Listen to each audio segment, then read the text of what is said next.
So think of yourself being on a safari. And then what do you see? You see a giraffe. Beautiful animal, slender, long neck. And it's munching and chomping on some leaves.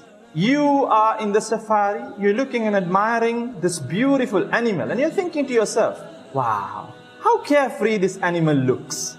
Doesn't have a worry in this world.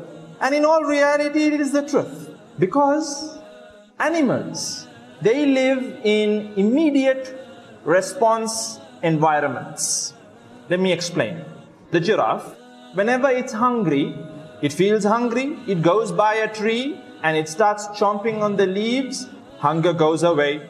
When it hears a storm rumbling, it hears thunder, it witnesses lightning, it thinks it's going to rain, I need to find shelter, it goes, finds shelter, it's relieved.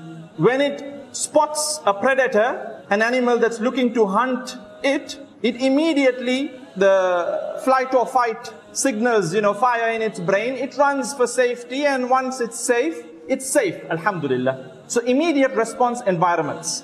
But we human beings, we live in delayed response environments. Today you're studying, you're not going to see the results immediately. You need to get your degree and you still don't know once you get your degree as to whether you would get a job. And even if you get a job, you don't know as to whether you'll be happy doing that particular job. And you don't know as to whether you'll be paid well.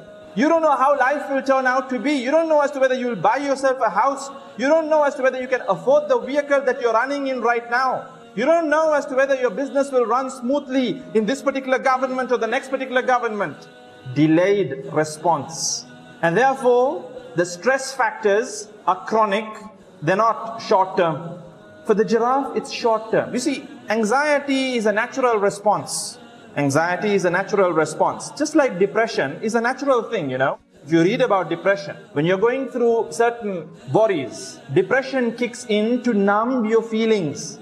And it's supposed to be short term. The minute it becomes long term, then that's when it becomes chronic depression. When you start feeling like you can't feel anything. You don't feel happiness, you don't feel sadness, you're like a zombie. Then it becomes problematic. Likewise, anxiety, look at the example of a deer. The deer in the jungle. It sees a lion, anxiety kicks in, and you see the deer bolting and running away. It's startled and it runs away. You might have seen it in BBC documentaries and whatnot. But once the deer moves out of the radius, the perimeter, where the lion is going to attack, what do you notice the deer doing after that? Do you see the deer all stressed up and sitting in a corner, heart beating away, dub, dub, dub, dub, dub. Lion is going to eat me, lion is going to eat me, lion is going to eat me. No. The deer goes to a corner and starts to graze like normal, and it goes on with its life.